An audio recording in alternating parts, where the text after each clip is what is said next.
Hello student आज की video में हम देखेंगे class 6 ML Agarwal book ICSE board chapter number 5 set. तो स्टूडेंट चैप्टर स्टार्ट करने से पहले हम सेट की डिफिनेशन क्या होती है वो समझ लेते हैं। तो देखिए यहाँ पे डिफिनेशन लिखी हुई है, सेट क्या होता है।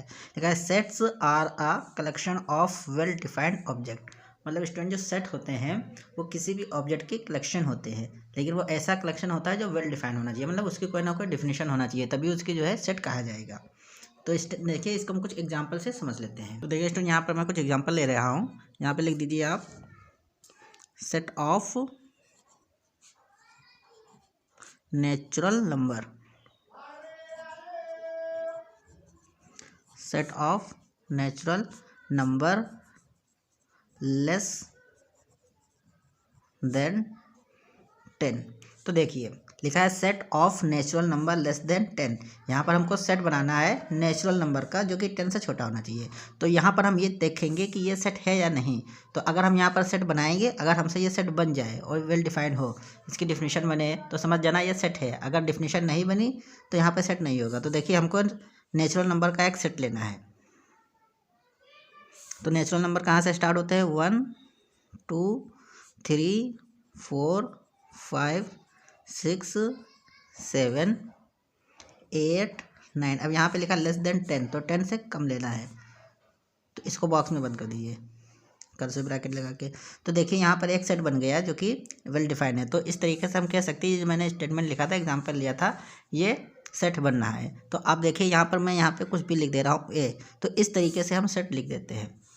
तो जब सेट को इस रूप में लिखा जाता है तो इसको हम बोलते हैं रोस्टर फॉर्म या फिर टेबुलर फॉर्म। तो इसको क्या बोलते हैं स्टूडेंट, देख लीजिए, रोस्टर फॉर्म या फिर tabular form.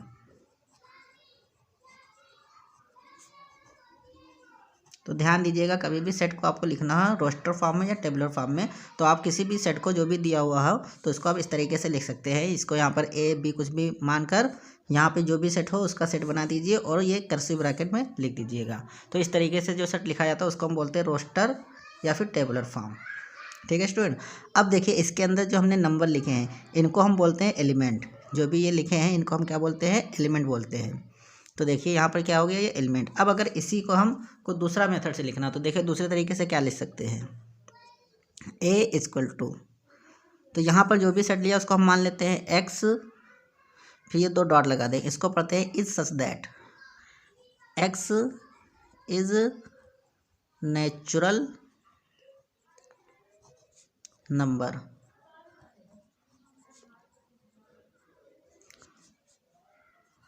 Where X is less than 10।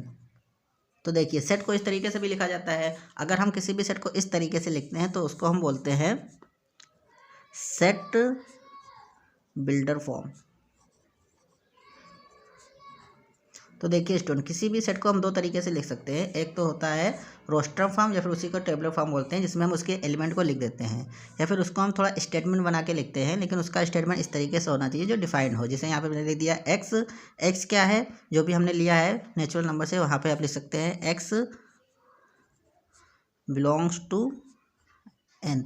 इस निशान को भी याद रखिए, जो साइन मैंने बनाया है ये ई के तरीके से होता है, इसको बोलते हैं बिलोंग्स टू, मतलब एक्स एन में है, यानी कि नेचुरल नंबर है। तो इस तरीके से किसी भी सेट को हम लिख सकते हैं। उसके बाद में स्टूडेंट देखते हैं इस चैप्टर के एक्सरसाइज। तो स्टूडेंट देखिए ध्यान दीजिएगा, जो मैंने एक्सरसाइज लिया है ये क्लास 6 एमएल अग्रवाल बुक से लिया है, जो कि एसएससी बोर्ड में यूज़ होती है। चैप्टर 5 है सेट। तो इसका हम फर्स्ट क्वेश्चन देखते हैं। फर्स्ट क्वेश्चन में लिखा है state which of the following collection are set. यहाँ पर कुछ पार्ट दिए हैं फर्स्ट क्वेश्चन में, हमको सिर्फ ये बताना है ये सेट बनना है या नहीं बनना है।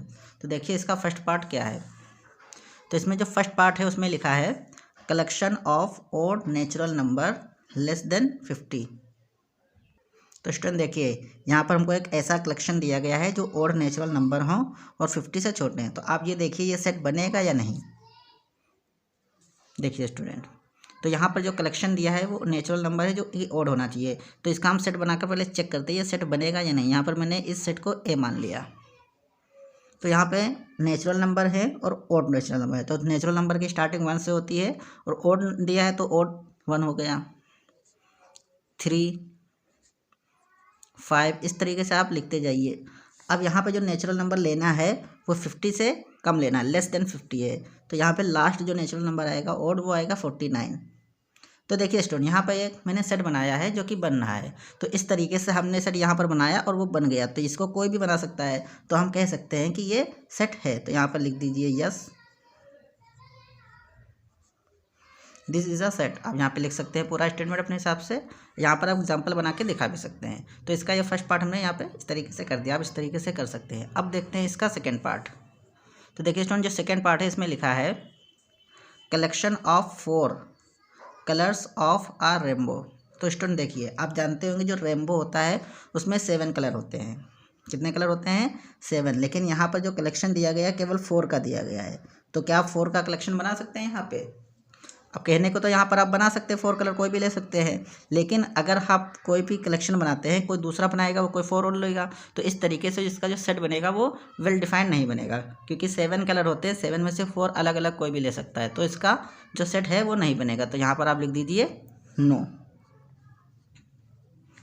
तो आपको समझ में आ गया ये क्यों नहीं बनेगा, क्योंकि कलर कितने होते हैं? 7 होते हैं। आप जानते होंगे जो हमारा रेनबो होता है उसमें 7 कलर होते हैं। उसको इस तरीके से डिनोट किया जाता है विब ग्योर।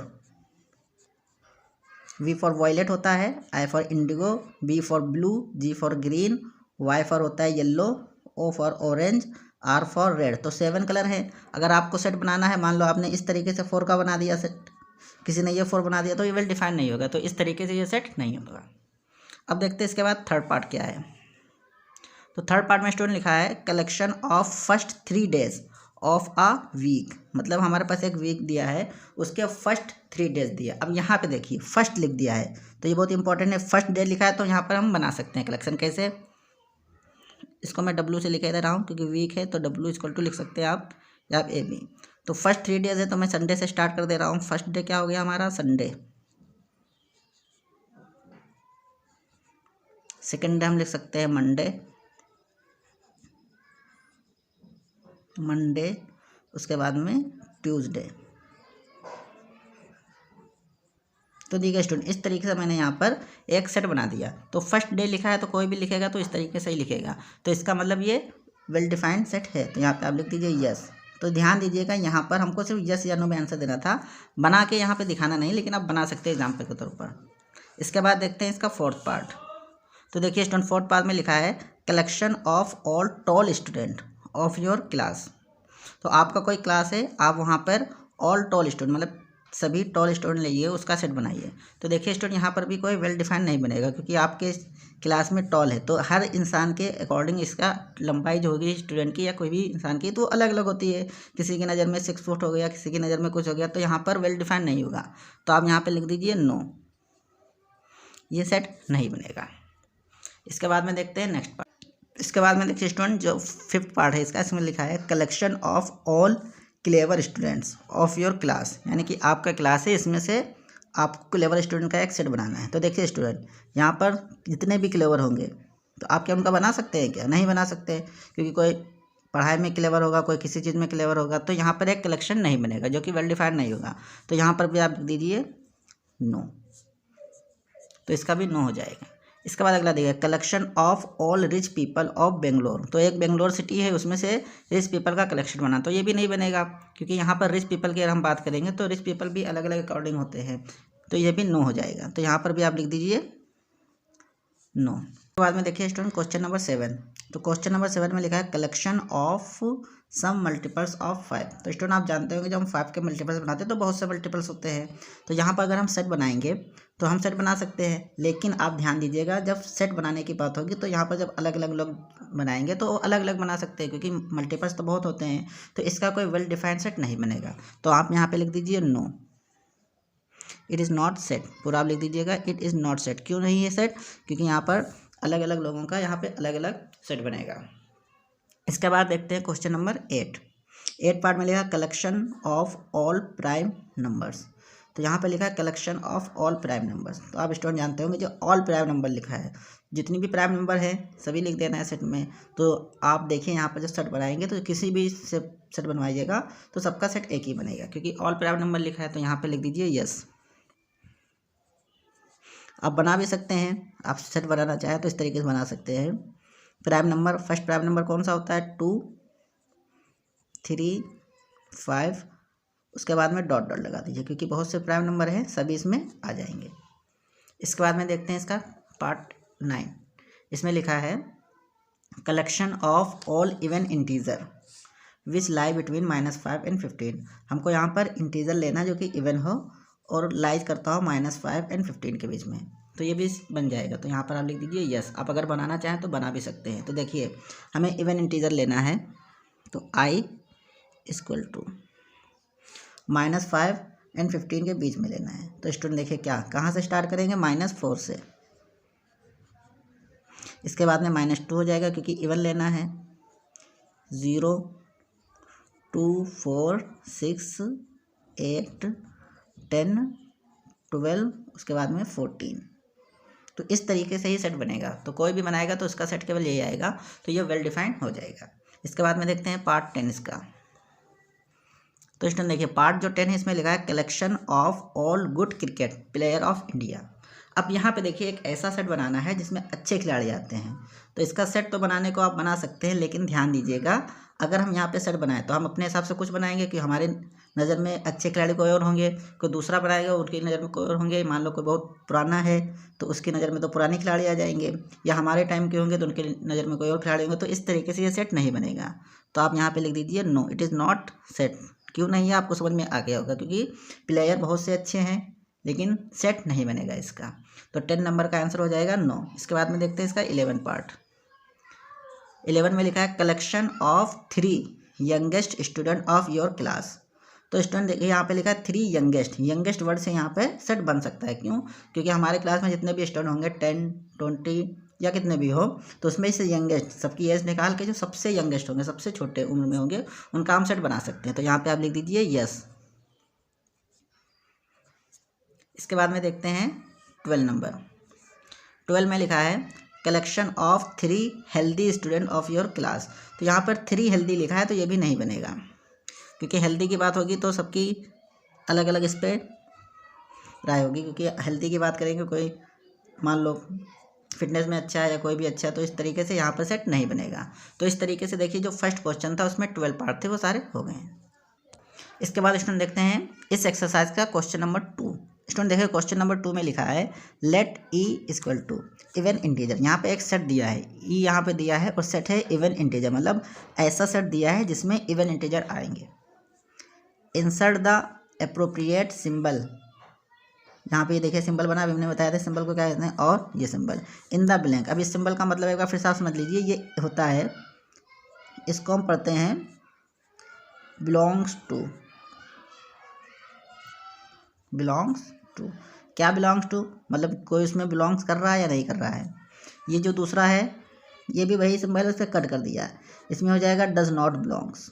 Does not belong. तो हमको सिर्फ ये देख लेना है, ये बिलोंग कर रहा है तो ये सिंबल आ जाएगा, नहीं बिलोंग कर रहा है तो ये सिंबल आ जाएगा। तो देखिए यहाँ पर सेट किसका है, आप ध्यान दीजिएगा, इवन इंटीजर का।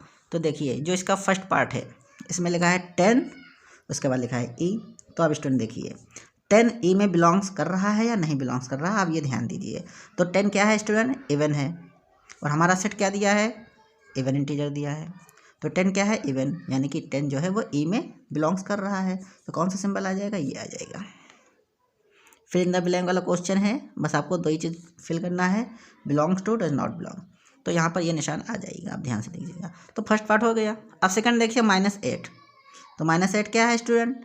इवन इंटीजर है, ये भी माइनस में है लेकिन है क्या? इवन इंटीजर भी है, क्योंकि इंटीजर पॉजिटिव इंटीजर भी होते हैं, नेगेटिव भी होते हैं। तो यहाँ पर भी हम लगा देंगे बिलोंग्स टू। अब देखिए थर्ड पार्ट इसका 13। अब 13 क्या है स्टूडेंट? ऑड नंबर है, तो इसमें क्या हो जाएगा? Does not belongs. इसके बाद में देखिए 6। अब यहाँ पे देखिए बहुत से स्टूडेंट यहाँ पे कंफ्यूज हो जाएंगे, क्योंकि 6 क्या है? इवन नंबर है, लेकिन यहाँ पर 6 का एक सेट बना हुआ है। तो अगर हमारे जो इवन नंबर होंगे, अगर हम यहाँ पर इवन नंबर लेंगे तो सेट क्या बनेगा? इस तरीके से बनेगा। मान लो मैं यहाँ से -6 से स्टार्ट कर रहा हूँ, -6 -4 -2 0। यहाँ पर मैंने सिर्फ इवन नंबर लिया है स्टूडेंट। उसके बाद में 2 4 6। ये सेट बन गया। तो यहाँ पर 6 तो है स्टूडेंट, लेकिन ये ध्यान दीजिए यहाँ पर जो 6 बना है ये इस तरीके से लिखा है, मतलब 6 यहाँ पर एक सेट है। 6 क्या है? एक सेट। तो इसमें देखिए 6 नहीं आ रहा, 6 तो आ रहा है लेकिन 6 का सेट नहीं आ रहा है। 6 क्या है? यहाँ पर एक एलिमेंट है, लेकिन यहाँ पर सेट क्या है? एक पूरा सेट है। तो यहाँ पर हम लगाएंगे डज नॉट बिलोंग, ये ध्यान दीजिएगा, यहाँ पे कंफ्यूज मत होइएगा। इसके बाद में फिफ्थ पार्ट में लिखा है ए, तो ए तो बिल्कुल इसमें नहीं है, ए इंटीजर तो है ना, तो अल्फ़ाबेट है, तो डज नॉट बिलोंग्स। उसके बाद में देखिए -4 एंड 12, तो देखिए -4 क्या है? इवन इंटीजर है, 12 भी क्या है? इवन इंटीजर, तो ये भी क्या करेगा? इसमें बिलोंग्स करेगा। तो इस तरीके से ये हमारा जो सेकंड पार्ट था फिल इन द ब्लैंक ये हो गया। तो देखिए 10 इवन इंटीजर है तो बिलोंग्स कर रहा है, तो यहाँ पे बिलोंग्स का निशान आ जाएगा। -8 भी बिलोंग कर रहा है, ये भी आ जाएगा। 13 बिलोंग्स नहीं कर रहा तो इस पर कट मार देना है। इसके बाद 6 जो लिखा है इवन इंटीजर तो है, यहाँ पर एक इसका सेट बना के दिया हुआ है क्वेश्चन में, तो यहाँ डज नॉट बिलोंग्स हो जाएगा। ए डज नॉट बिलोंग्स, -4 12, यहाँ पर बिलोंग्स का निशान आ जाएगा। तो इस तरीके से सेकंड क्वेश्चन यहाँ पर हो गए स्टूडेंट। इसके बाद देखते हैं क्वेश्चन नंबर 3। इसमें लिखा है let V equal to vowels in English alphabet, right which of the following statements are true and which are false. तो देखिए स्टूडेंट यहाँ पर एक सेट दिया है वी, जो कि इंग्लिश अल्फ़ाबेट को वोवेल्स दिया है। अब हमको उसके हिसाब से उसके अकॉर्डिंग यहाँ पर ट्रू एंड फॉल्स बताना है। तो स्टूडेंट देखिए आप जानते होंगे जो वोवेल्स होते हैं वो क्या होते हैं, तो यहाँ पर मैंने सेट लिख दिया है। वोवेल जो हमारे होते हैं we, A E I O you, ये 5 वोवेल होते हैं। अब हमको ये बताना है ये स्टेटमेंट ट्रू है या फॉल्स है। तो देखिए इसका जो फर्स्ट पार्ट इसमें लिखा है सी बिलोंग्स टू वी, तो देखिए स्टूडेंट वोवेल सी तो होता नहीं, तो कंसोनेंट है, तो ये क्या हो जाएगा स्टूडेंट? फॉल्स। अब यहाँ पे लिख दीजिए फॉल्स। बस इतना ही इस क्वेश्चन में करना था। इसके बाद में लिखा है ए, ये एक सेट दिया हुआ है बिलोंग्स टू वी, तो देखिए स्टूडेंट यहाँ पर ए इसमें बिलोंग्स टू कर रहा है, लेकिन ए यहाँ पे क्या है? एक एलिमेंट, जैसे कि सेकंड क्वेश्चन में मैंने बताया था, लेकिन यहाँ पे ए सेट के रूप में दिया गया है, तो यहाँ पर ये फॉल्स हो जाएगा। इसके बाद में देखते हैं थर्ड पार्ट में लिखा है ए ई आई, तो देखिए ए ई आई इसमें है क्या? बिल्कुल है, ए ई आई वोवेल्स हैं, तो ये ट्रू हो जाएगा। ये स्टेटमेंट हमारा ट्रू हो जाएगा, आप यहाँ पे ट्रू लिख दीजिए। इसके बाद में देखिए ए बी, तो स्टूडेंट देखिए ए तो इसमें बिलोंग्स कर रहा है लेकिन बी बिलोंग्स नहीं कर रहा है, तो यहाँ पे हो जाएगा फॉल्स। इसके बाद में देखिए फिफ्थ पार्ट, इसमें लिखा है ए यू, तो यहाँ पे देखिए ये सेट बना हुआ है, तो सेट तो इसके अंदर है नहीं, लेकिन यहाँ पे डज नॉट का भी साइन लगा हुआ है, तो ये ट्रू हो जाएगा। अगर यहाँ पे डज नॉट नहीं होता तो फॉल्स होता है, तो यहाँ पे लिख दीजिए ट्रू। इसके बाद देखिए स्टूडेंट सिक्स पार्ट में लिखा गया है ए ओ यू, और यहाँ पे देखिए एक पूरा सेट बना हुआ है, तो सेट बना है यहाँ पे बिलोंग्स लिखा है, तो ये फॉल्स हो जाएगा। क्यों फॉल्स हो जाएगा? क्योंकि यहाँ पे ये सेट के रूप में लिखा गया है।